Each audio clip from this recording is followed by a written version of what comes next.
Hello and welcome back to the ROI channel, the channel that's obsessed with the art and science of return on investment. And today I've got the one you've been waiting for, as Bruce Buffer would say. We're going to give an update as to the energy environment, particularly with regards to crude oil, okay, somewhat to a lesser extent natural gas, but certainly crude oil and petrol distillates. We will be going over the macro environment, recent news and updates, very importantly, and how I'm positioning the Toro portfolio and also my personal funds. Lots to get into. I'm going to speak as slowly as I can because I know I get excited with this, and we will endeavor to keep this concise and to the point. There's a lot in this, guys, and I know you're going to get a lot out of it. So let's get into it. First of all, disclaimer, I'm not a financial advisor. I don't know your circumstances particularly, and so anything that you hear or see during this presentation or anything else you witness me do or say is purely my opinion. It is not intended to be, nor does it constitute advice. So please understand that, take it seriously. This is just what I am doing. They are my opinions.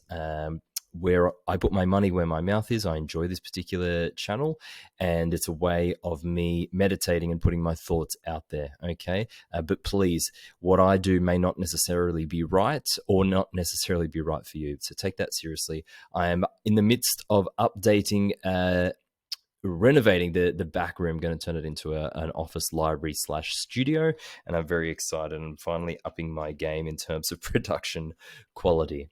Okay, without further ado, here is the thesis. Why am I, when I look out the window, why am I so bullish on energy as a particular sector and investment opportunity out of everything in which there is to invest? And especially as a traditional value investor, why am I attracted really only to commodities and particularly to energy producers at this point in time?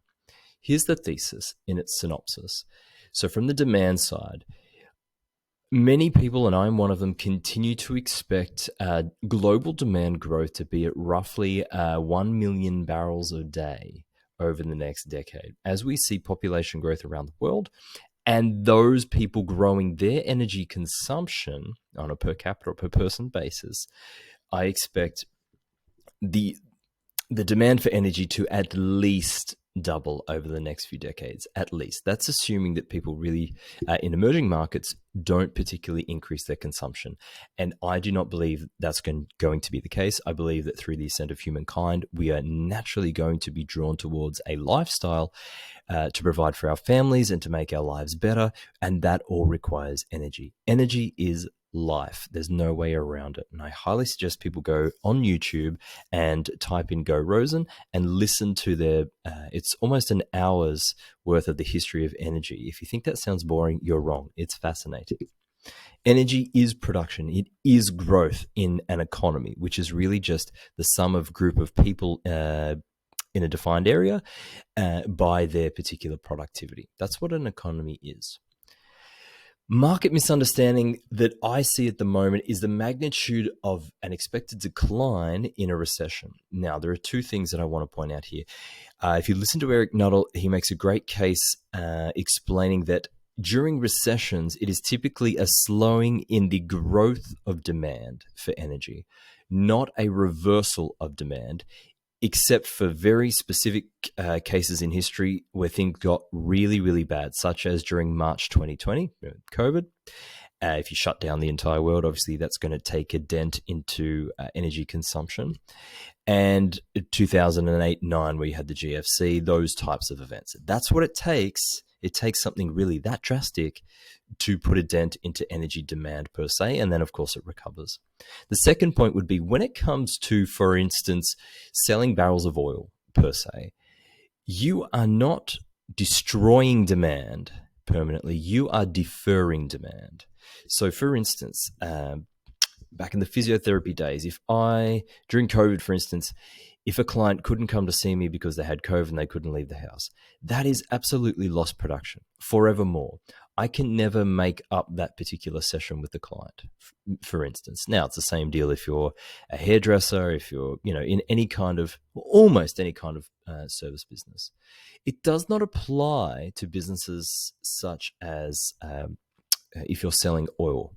Why? Because if you don't sell that particular barrel of oil this month, you still have the barrel of oil to sell next month. And so if it's a little bit flat during, for instance, the summer seasons, during the winter season, you're going to sell more oil and gas for heating and possibly transport, all else being equal. I'm sure you understand my point. So we have deferred consumption and a slowing growth of demand in recessions. Unless it's a really bad one, then yes, you may have demand go backwards when you measure it year on year. But my question to you is, if you expect humans to continue to live, we are going to need energy, and such that demand for energy is a constant. And the more humans grow, that adds to demand. And the more that human population growth combines with a thirst for high quality of life, you are going to see an exponential increase in that demand growth for energy. So on the supply side, we're unable to meet current demand in the sense that the growth that's expected to come on with our current level of production, we are drawing inventories. That's what I mean by that. I don't mean that we require 15 million barrels, 12 million barrels in the US, and they've only got 11, they're down to their last 11 million barrels. No, I don't mean that. I mean that looking into the future, how do you tell whether supply is meeting demand? You look at inventories. Are they going up? Well, supply is greater than demand. Are they going down? Well, guess what? Demand is greater than supply.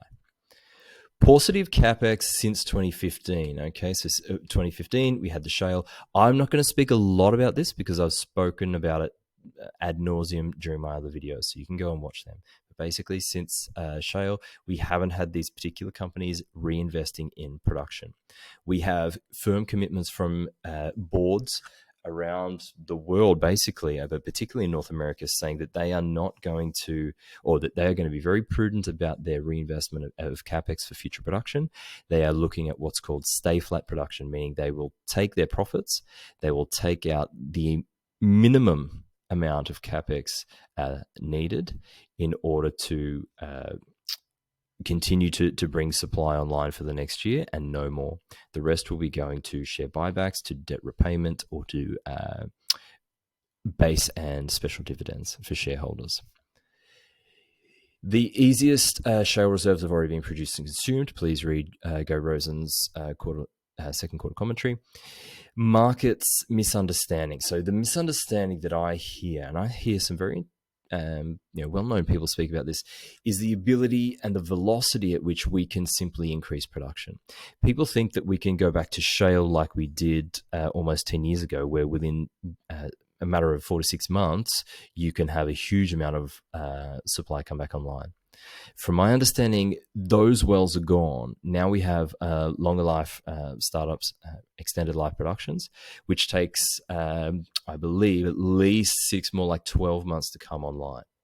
So we've had this lack of reinvestment, this lack of production. We're at a dearth in supply. Inventories are being drawn down at record rates, and people think that we can simply flick a switch and bring more oil and gas online. And I don't think that it's going to be quite so easy.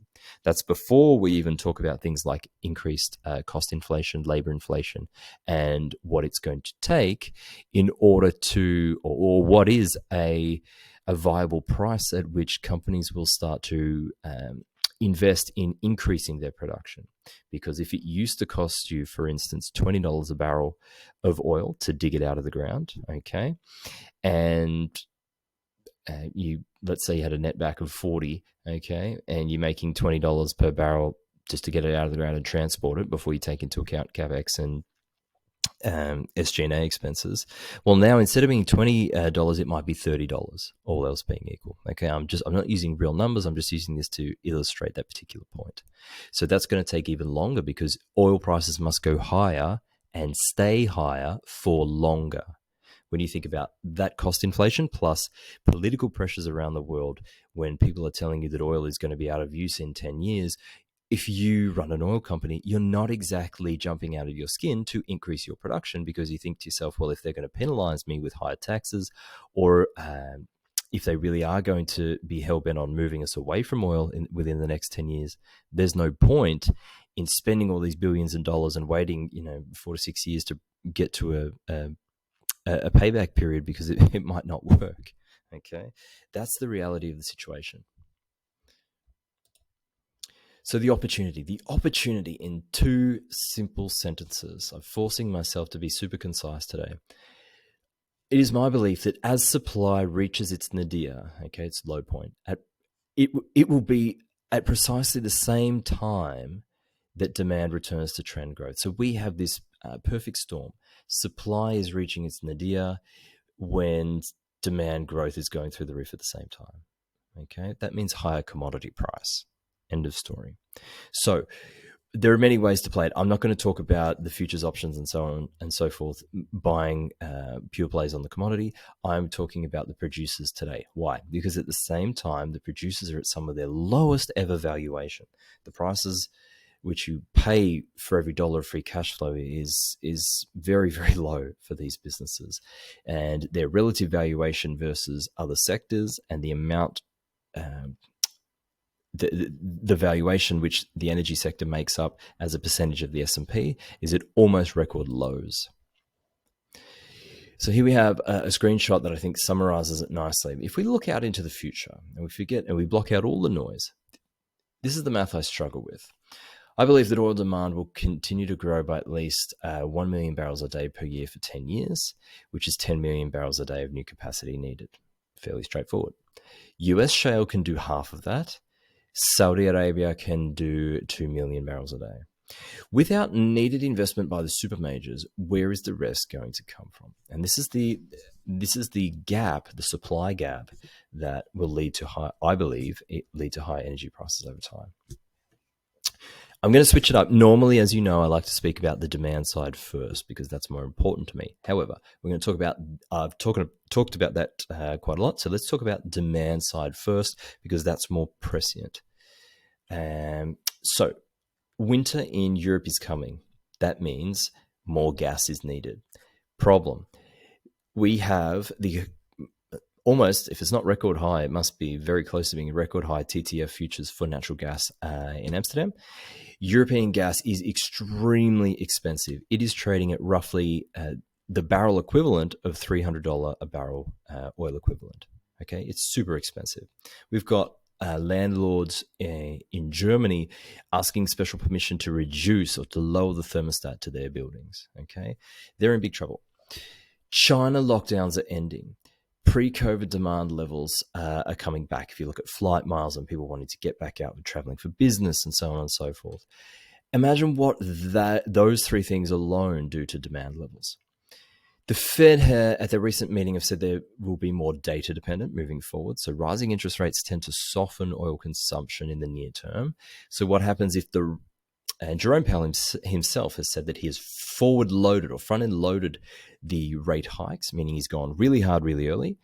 But what if he doesn't go quite so hard moving into the rest of the year? Certain people, such as Luke Gromen, believe that he'll struggle to make it past August in terms of being able to continue this pace, given the balance of payment issues that the United States government has. It'll be interesting to see. But if we get a softening in the pace of rate hikes, that will be bullish for demand. Rising US dollar and interest rates. Now, this ties in. Rising US dollar is usually tied in with rising interest rates because you can get a high return on capital in the US in a safe jurisdiction. And so if the dollar continues to rise, normally you will see demand for crude oil or for refined products as well start to fall because oil must be sold in US dollars. Here we have a case where what you want to buy, i.e. oil, becomes more expensive. And as such, obviously, that's going to make it, you're going to tend to buy less in that particular scenario. Stagflation echoes. So we have a supply side crunch. At the same time, we have rising interest rates and an inflationary environment. Very similar to the 1970s, where if you don't know, oil energy was the best performing asset. So let's talk about the supply from a macro perspective. OPEC's reaching its limits of its spare capacity. We know that Josh Young has spoken about this quite a lot over recent years. He's been right on the money. The question is it possible that they reach the limits of their pumping capacity? Now, if that happens, we are in for a very rude shock. If you read, again, Go Rosen's thoughts on that, you'll understand where I'm coming from. I'm not going to rehash it here. The SBR release is due to stop sometime around October, before the midterm elections. The SBR is supposed to be used for an emergency, not to buy votes. It is really, really reckless to release it for a circumstance such as this, just because you've basically messed up energy policy is not an excuse, in my opinion, to tap into the SBR. But anyway, they're going to do it. So we have seen the SBR flooding new supply or more barrels onto the market over the last few months. And yet what's happened to the oil price? Well, Brent has still, for the most part, remained above $100. WTI has dipped recently below that, but we're still in the 90s, guys. Okay, think about it. They just took their best shot. Dire Straits releasing what should be an emergency supply, and we've still got oil in the 90s. I think people really need to think about that, because not only does that eventually stop and that supply coming from the SBR will no longer be available for consumption, but the SBR, you would think, has to be refilled, which means you're going to have the US government coming online as a buyer, adding to demand, precisely at the point where supply is at its lowest. So quite a scary thought, really, when you think about it. Russian exports supposedly due to cease around the same time this year. We'll see what actually happens. The sanctions are more smoke and mirrors than anything else. I think that Europe was kind of hoping that the war would end before they'd have to actually make good on their sanctions deadline. They put these sanctions in place on paper, but they don't actually take place in reality. They don't come into effect for several months. Okay, so it's still got the situation where Europe is buying oil and gas from Russia. When the Russian exports stop, sure, I'm sure that Russia will sell it on the black market to India and China and whatever else, but you still have this official supply come offline. 4 to 6 years to bring on new meaningful supply. Saudi Arabia have said that they will increase by about 1 million barrels a day starting in 2027. And no, that has nothing to do with Joe Biden's visit. That was decided beforehand. And no, it is not going to come online soon. It is, as I say, due to continue in 2027. Saudis said, if you want more oil, how about you start producing some? Supply side, inflationary environment. Again, the factors that I mentioned, if it costs you more to go and dig up or to drill a well to get that barrel of oil, well, you need a higher price, and you need it for a higher price for longer before you'll be able to attract the capital in order to do that. You don't just wake up and drill a rig, okay? It costs usually $1 million for a fairly standard rig or more, and that cost is rising. So you're not going to go out and take that risk and spend that capital until you know you're going to get an oil price at which you can make a decent return on that investment. Recent news, non-farm payroll in the US rose by 528,000. Okay, so people are expecting a bad jobs report showing a rise in unemployment, okay, which would hopefully reduce demand for goods and energy. Instead, it was the opposite. Okay, let's talk some graphs. I'll whiz through them fairly quickly. These are taken from HFI research. They're taken from various analysts on Twitter. I'll try and name them as we go along. Apologies if I forget any. US implied demand, monthly versus weekly. We saw the EIA come out with some sort of bullshit report recently about how demand for oil was dropping, and yet at the same time was dropping below COVID levels. I'm not sure how they got that. Anyway, on the weekly basis, while at the same time the monthly is rising. Interesting, not impossible, I guess, because it's a lagging indicator, but I'm not sure. There are quite a few people questioning their numbers. And the EIA has been wrong basically every year in terms of demand. They always need to revise it upwards, shall we say, after they give their guidance. Okay, so if we've got this demand destruction, we should see refining margins drop off a cliff, right? Makes sense. If no one wants to buy diesel, kerosene, fuel, and the distillates after they've been refined, well, the price at which those refineries can sell them will be dropping because they won't be able to sell it for such a high price.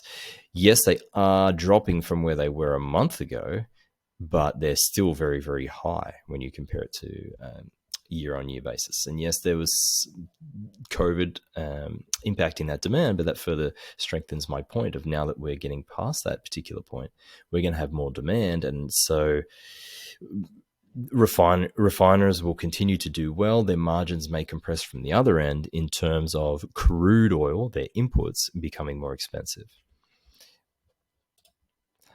Global growth in GDP versus demand for oil. They're the same thing. Okay, this beautifully illustrates energy is production, or production is energy.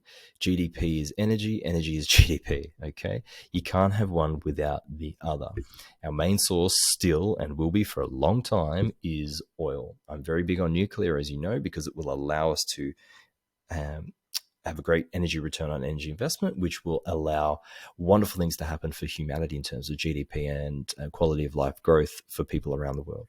But this, I think, is really interesting and really important for you to get your head around. Okay, if you expect the world to continue, you expect energy to continue. If you expect the world to end, then okay, maybe there's a bear case for energy in the long term.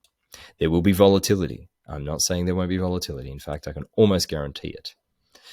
Going full throttle. So Shubham Garg has one of the greatest channels that most people have never heard of. Okay, he puts in an amazing amount of work. Investment officer at White Tundra Investments, expert in the Canadian oil sands. So go and follow him.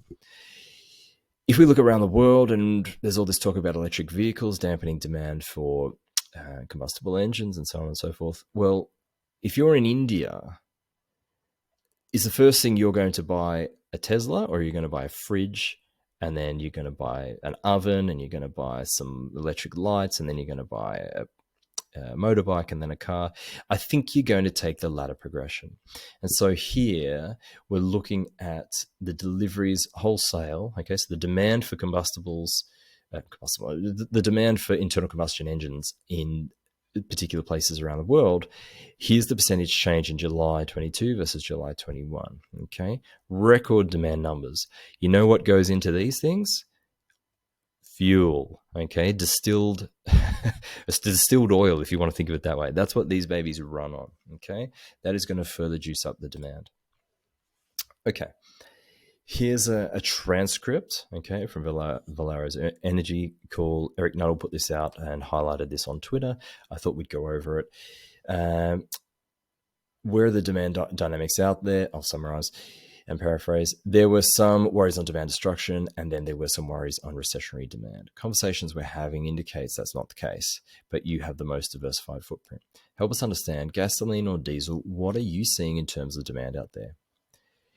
Says Gary, I can tell you through our wholesale channel, there is really no indication of any demand destruction.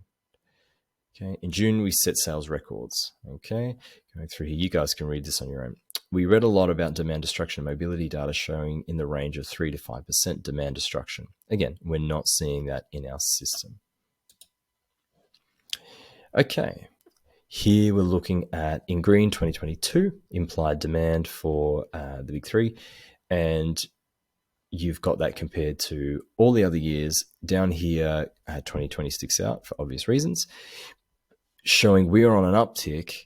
What happens when we've still got quite a long way to go before we get back to pre-COVID levels. So what happens then? What happens to the supply demand then when everyone gets back into normal, China comes out of lockdown, and we get back to pre-COVID levels? The population growth should be a little bit higher over the next few years. Where will we end up? I don't know the answer to that question, obviously, but I'm guessing that the trend is going to be at least on par with pre-COVID levels. And personally, I'd be willing to, I am betting essentially through investment that it's going to be higher. Shutdowns in China. Xi Jinping has his big shindig at the end of the year where he's expected to be nominated as chairman for life. After that, he'll be willing, you would think, to open up China, because this no idea of zero COVID is obviously ridiculous. It's never going to work, but he can't admit that until everything goes, until his renomination goes through, essentially. So if you're looking at 2 million barrels a day coming offline in terms of demand because China was shut down, well, once China is not shut down, and by the way, we rely on China for manufacturing basically all our stuff, what's going to happen to demand then, do you think? Okay, if we get back again just to par with pre-COVID levels, we're going to have a huge surge in demand. I don't think that's a particularly controversial statement. Again, here we're talking about OPEC's last meeting. A few things. The meeting noted that severely limited availability of excess supply capacity necessitates utilizing it with great caution. What happens if we have another war somewhere in the Middle East, or something happens and there's further supply disruption? That happens all the time in those countries. Okay, Latin America, same deal. Someone's in charge of repair and maintenance. They're dodgy. They skim off the top. They take money home with them instead of pouring it into maintenance. And then there's a plant fire, and then a production facility is offline for who knows how many months. Okay, it happens all the time. Meeting noted that chronic underinvestment in the oil sector has reduced excess capacities. Well, that's pretty obvious. Meeting highlighted with particular concern that insufficient investment into upstream sector will impact the availability of adequate supply in a timely manner. So this is what I was saying. You can't just flip a switch and out comes oil. To meet growing demand beyond 2023 from non-participating non-OPEC producing countries. Some OPEC member countries are participating non-OPEC producing countries. Okay, so we won't be able to meet growing demand beyond 2023 is what they're saying. Let's take a look at the supply side. One of the favorite charts here, if you look at the 4-year average, okay, from 2016 to 2019.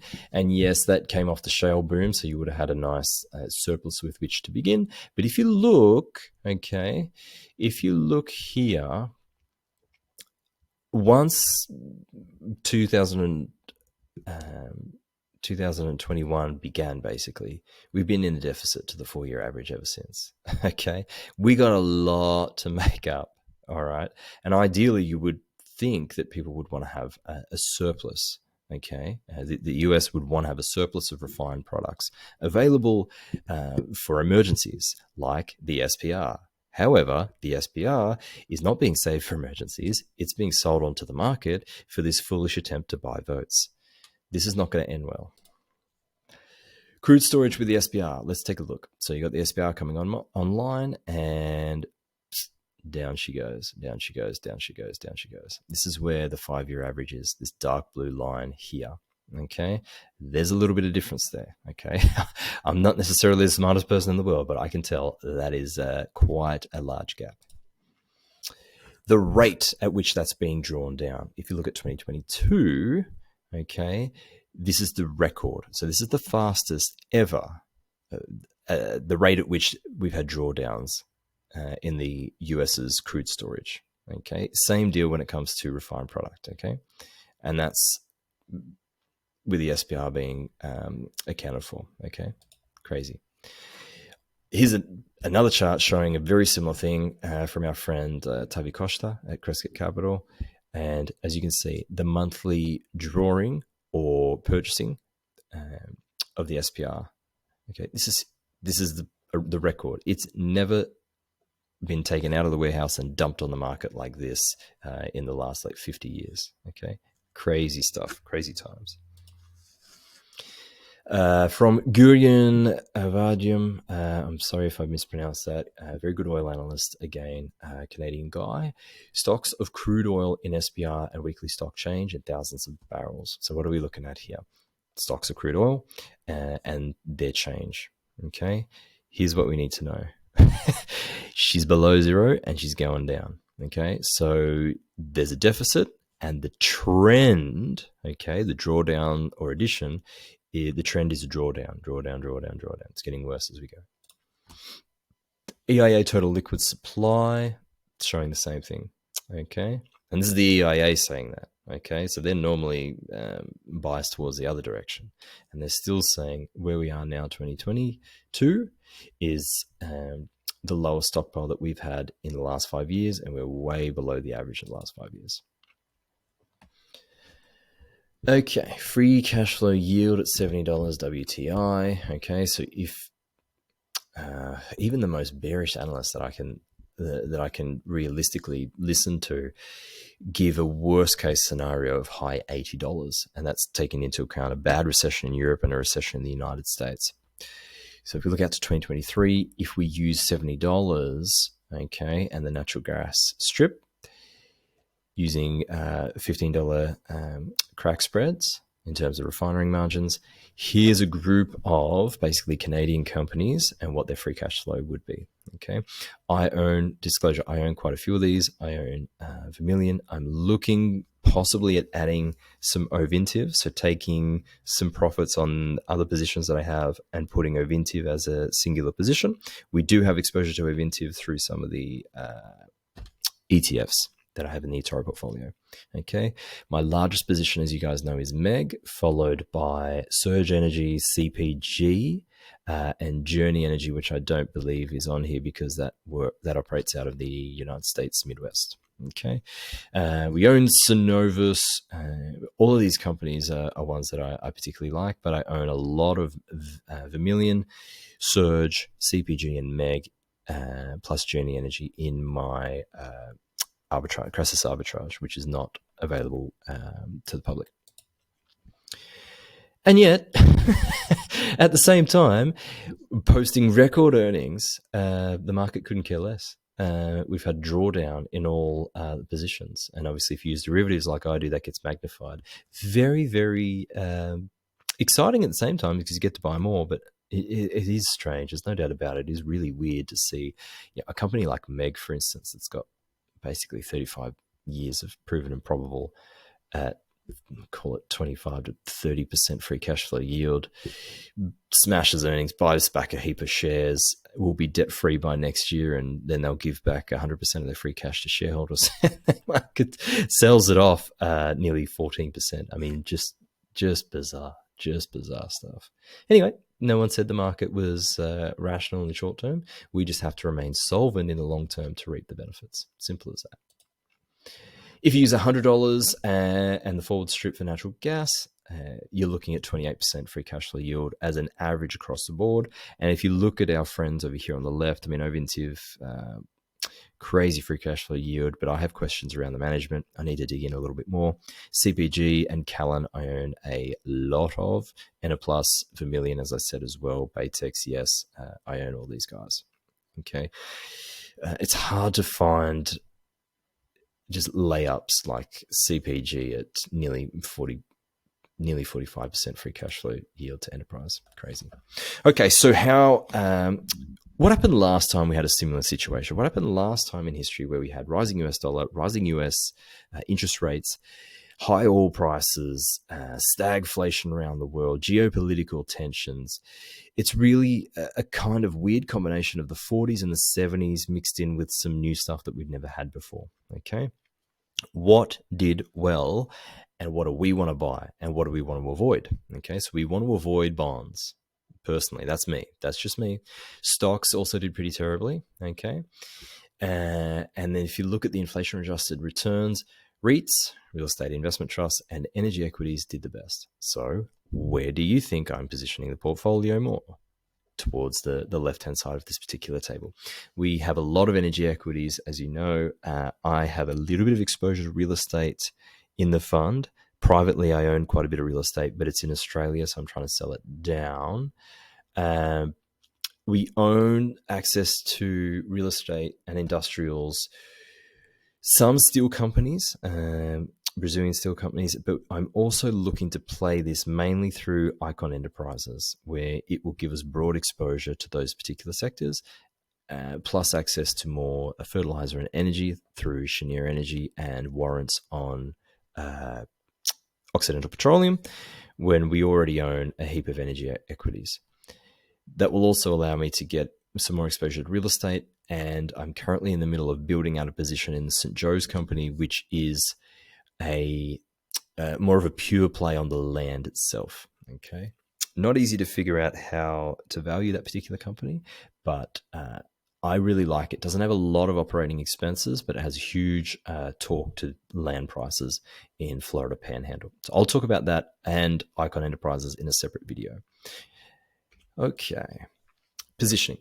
Nearly 40% of the eToro portfolio is in energy, and now hopefully you understand why that is. Okay.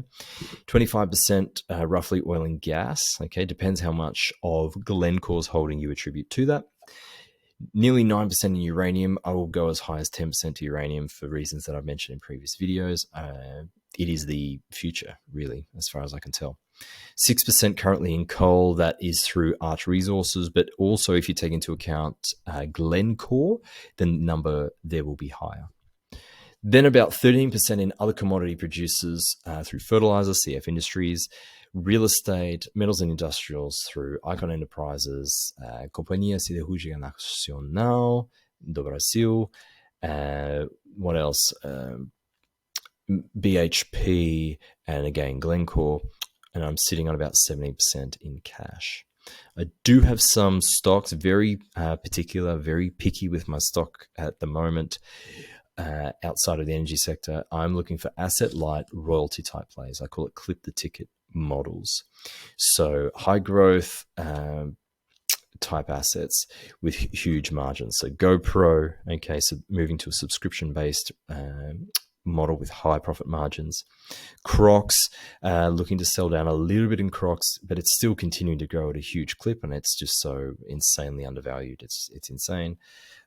So I really like those. I'm very particular about them. I would love to buy something like a Dropbox a little bit more, but it needs to fall more before I'd be looking at that. Okay, so again, why, Ben? Why are you positioning such? Well, here's another great chart from Tavi, and here you can see what do you want to buy? If you look at this chart, oil and gas, exploration and production companies versus tech stocks. Okay, when you're down the bottom here, oil and gas is super cheap. When it's up here, the reverse is true. So what do you want to do? Do you want to go and buy tech stocks when they're at their most expensive valuation relative to energy producers at a time when we've got a huge energy supply dearth? Tech stocks have been bid up, and we've seen them get smashed over this year because their multiples have come down, but we haven't even seen contractions in earnings yet for these particular tech stocks. So I don't know what your answer to that question is, but mine is I'm going to look to buy. I'm going to move my capital where the value is, and I'm going to wait for this to re-rate, which it inevitably will. So we have a lot of room on the upside if we price things relatively.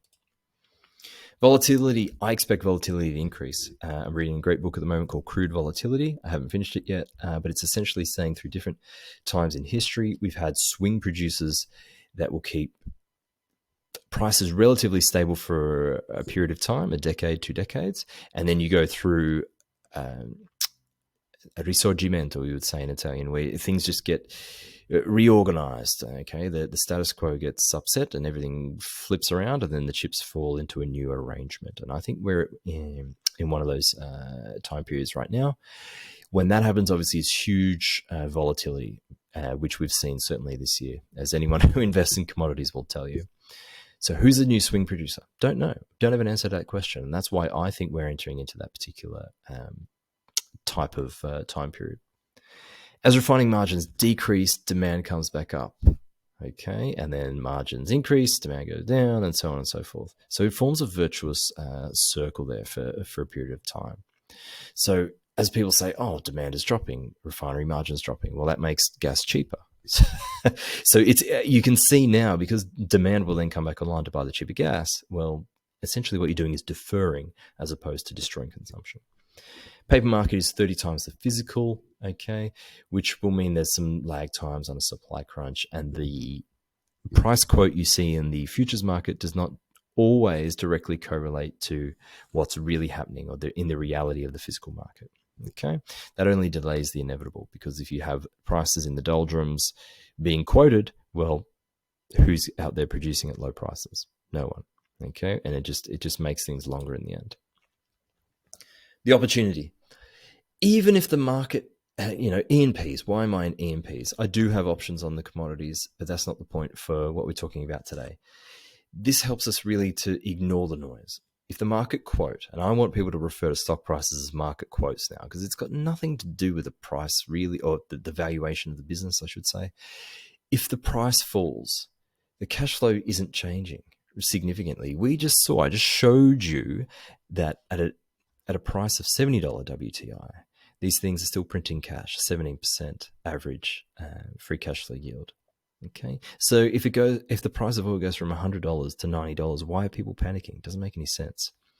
$1 paid for $1 of next 12 months free cash flow. Okay, let's say you've got an enterprise value to free cash flow yield. I want to really spell this out to people. If the price drops to 70 cents, should you panic and sell? Take a 30% loss almost. Well, if all things are equal, free cash is still yielding you $1, but the yield compared to the price now increases. So if you believe that cash is going to continue to stay the same or grow, you should be buying more. Most of these producers will be debt-free by Q2 2022, so interest service or interest coverage ratio is not an issue. They've got many years of proven and probable resources, so the market's pricing them as if they're going out of business within the next 3 to 5 years. And in some cases, such as Meg, you've got at least 8 years of production, if not 35 years using proven and probable. Okay, so if you look at it this way, at an EV to free cash flow at 26%, if you use the forward strip, which is very low pricing, you're buying 35 years for the price of, call it 4, and getting the rest for free. I've said this before, I really don't think I need to belabor the point. If we look out into the next, if we take a look even further on the horizon, once these prices start to go mad, who's going to effectively act like call options on the commodity? Well, that'll be those pick and shovel plays, I call them, the service providers to the producers. So Valaris and Transocean, for instance. We own the services ETF, okay, OIH. Here's what I mean by that. So when you've got the cost of goods and operating expenses rising, production taxes, okay, you need a high oil price for longer. When you've got a high oil price and high demand for oil, these guys who lease the rigs and equipment out to the producers make just obscene amounts of money. Because if you look at the cost of goods sold, that's these guys' profits, okay? So when you start to see day rates creeping above $400,000 US, which you already have seen if you read Transocean's recent report, these companies are going to print cash. As long as they can stay solvent, and a lot of them have been through bankruptcy, they should be looking at huge re-ratings on the upside. It might take a year or two, but they'll get there as long as they stay solvent. Another aspect to the opportunity is the foreign exchange. Okay, so you have to sell US dollars. You have to sell crude oil in US dollars. So as US dollars strengthens, the quote or the bid for oil often weakens. Makes sense, right? This is good for foreign producers' margins, however. Why is that? Because they sell their top line in US dollars, while their local currency with which they pay the majority of their overheads weakens. So they have a nice spread in their margins. They have a nice increase in their margins. They sell in the strong currency.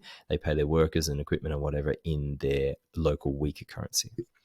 So hence why I've got exposure to Synovus and Petrobras in the eToro portfolio.